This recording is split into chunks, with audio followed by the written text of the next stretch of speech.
ನಿರೀಕ್ಷೆಯ ವಾಕ್ಯ ಈ ಕಾರ್ಯಕ್ರಮವನ್ನು ಕೇಳಲು ನೋಡಲು ಪ್ರಿಯರೇ ನಿಮ್ಮೆಲ್ಲರನ್ನ ಯೇಸು ಕ್ರಿಸ್ತನ ಹೆಸರಿನಲ್ಲಿ ಸ್ವಾಗತಿಸ್ತೇನೆ. ಇಂದಿನ ಧ್ಯಾನಕ್ಕಾಗಿ ಆರಿಸಿಕೊಂಡಂಥ ವೇದ ಭಾಗವು ಎಹೆಜ್ಕೇಲನು ಬರೆದ ಗ್ರಂಥ 16ನೇ ಅಧ್ಯಾಯ 62ನೇ ವಚನ. ನಾನು ಈ ಒಡಂಬಡಿಕೆಯನ್ನು ನಿನ್ನೊಂದಿಗೆ ಮಾಡಿಕೊಳ್ಳಲು ನಾನೇ ಯೆಹೋವನು ಎಂದು ನಿನಗೆ ಗೊತ್ತಾಗುವುದು. ಪ್ರಿಯರೇ, ಈ ಒಡಂಬಡಿಕೆಯು ಇಬ್ಬರು ವ್ಯಕ್ತಿಗಳ ಮಧ್ಯದಲ್ಲಿ ನಡೆಯುವಂಥ ಒಂದು ಒಪ್ಪಂದ.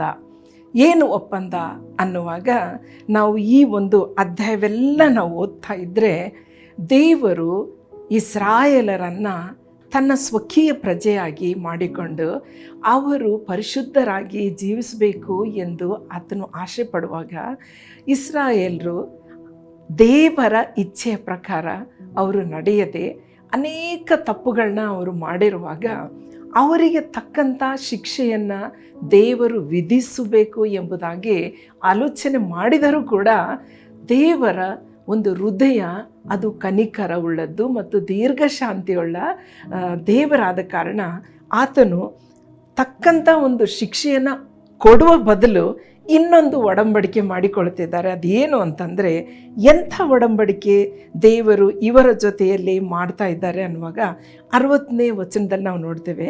ಹೀಗಾದರೂ ನಾನು ನಿನ್ನ ಯೌವನ ಕಾಲದಲ್ಲಿ ನಿನ್ನೊಂದಿಗೆ ಮಾಡಿಕೊಂಡ ಒಡಂಬಡಿಕೆಯನ್ನು ಜ್ಞಾಪಕಕ್ಕೆ ತಂದುಕೊಂಡು ನಿನ್ನ ಸಂಗಡ ಎಂದಿಗೂ ತಪ್ಪದ ಒಡಂಬಡಿಕೆಯನ್ನು ಮಾಡಿಕೊಂಡು ದೃಢೀಕರಿಸುವೆನು.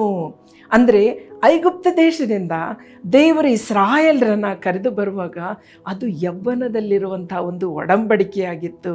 ಐಗುಪ್ತ ದೇಶದಿಂದ ಇಸ್ರಾಯೇಲರು ಕಾನಾನ್ ದೇಶಕ್ಕೆ ಹೋಗುವಾಗ ದೇವರು ಅವರ ಜೊತೆಯಲ್ಲಿದ್ದು ಪರಾಂಬರಿಸಿ ಕಾಪಾಡಿ ಯುದ್ಧಗಳನ್ನು ಆತನೇ ಗೆದ್ದು ಅವರಿಗೆ ಹಸಿವೆ ಆದಾಗ ಆಹಾರವನ್ನು, ಬಾಯಾರಿದಾಗ ನೀರನ್ನು ಕೊಟ್ಟು ಹಗಲಲ್ಲಿ ಮೇಘಸ್ತಂಭವಾಗಿ ರಾತ್ರಿಯಲ್ಲಿ ಅಗ್ನಿಸ್ತಂಭವಾಗಿ ಒಂದು ದೊಡ್ಡ ಕಾರ್ಯವನ್ನೇ ದೇವರು ಮಾಡಿರೋದನ್ನು ನಾವು ಇನ್ನೂ ಅನೇಕ ಅದ್ಭುತಗಳನ್ನ ಮಾಡಿರೋದನ್ನು ನಾವು ನೋಡ್ತೇವೆ.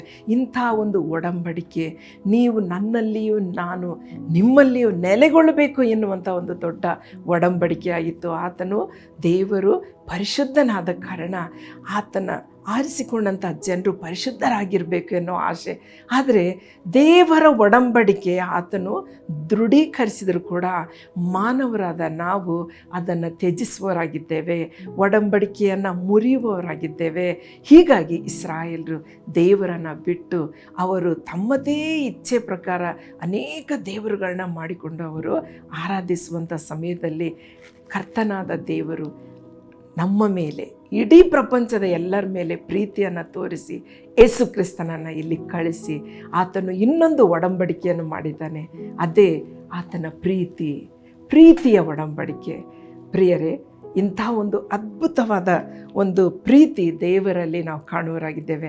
ಹಾಗಾದರೆ ಆತನು ಮಾಡಿಕೊಂಡಂಥ ಒಡಂಬಡಿಕೆಯನ್ನು ನಾವು ಕೂಡ ಮರೆಯದೆ ಆತನ ಇಚ್ಛೆ ಪ್ರಕಾರ ನಾವು ನಡೆಯುವಂತೆ ನಮ್ಮನ್ನು ನಾವು ದೇವರಿಗೆ ಒಪ್ಪಿಸಿಕೊಡೋಣ. ಹೌದು ಸ್ವಾಮಿ, ನೀನು ಮಾತು ತಪ್ಪದ ದೇವರು, ಒಡಂಬಡಿಕೆಯನ್ನು ದೃಢೀಕರಿಸಿದಂಥ ದೇವರು, ನಾನು ಕೂಡ ನಿನಗೆ ಮೆಚ್ಚುವ ಮಗನಾಗಿ ನಾನು ಜೀವಿಸ್ಬೇಕು ಸ್ವಾಮಿ ಅಂತ ಹೇಳಿ ನಮ್ಮನ್ನು ಕೂಡ ಆತನಿಗೆ ಒಪ್ಪಿಸಿಕೊಡೋಣ. ಬನ್ನಿ ಪ್ರಾರ್ಥನೆ ಮಾಡೋಣ. ನಮ್ಮನ್ನು ಬಹಳವಾಗಿ ಪ್ರೀತಿ ಮಾಡೋ ನಮ್ಮ ಪರಲೋಕ ತಂದೆ, ಹೌದು ರಜ, ಒಡಂಬಡಿಕೆಯನ್ನು ಮಾಡಿ ಅದನ್ನು ದೃಢೀಕರಿಸುವಂಥ ದೇವರಾಗಿದೆ. ನಾವಾದರೂ ಕರ್ತನೆ ನಿನ್ನನ್ನು ಮರೆತು ಬಿಡುವಂಥ ಜನರಾಗಿದ್ದೇವೆ, ಒಡಂಬಡಿಕೆಯನ್ನು ಮುರಿಯುವಂಥ ಜನರಾಗಿದ್ದೇವೆ. ಆದಾಗ್ಯೂ ಕರ್ತನೆ ನಮ್ಮ ಮೇಲೆ ಕನಿಕರಿಸಿ ನಿನ್ನ ಮುದ್ದು ಮಗನಾದ ಯೇಸು ಕ್ರಿಸ್ತನ ಮೂಲಕ ಒಂದು ಹೊಸ ಒಡಂಬಡಿಕೆಯನ್ನು ನೀನು ಸ್ಥಾಪಿಸಿ ನಮ್ಮನ್ನು ಶಾಶ್ವತವಾದ ಪ್ರೀತಿಯಲ್ಲಿ ನಾನು ನಡೆಸಿದ್ದೆ. ಅದಕ್ಕಾಗಿ ನನಗೆ ಕೋಟಿ ಸ್ತೋತ್ರಗಳನ್ನ ಹೇಳುತ್ತಾ ಯೇಸುವಿನ ಹೆಸರಿನಲ್ಲಿ ಪ್ರಾರ್ಥಿಸ್ತೇವೆ ಸ್ವಾಮಿ. ಆಮೇನ್.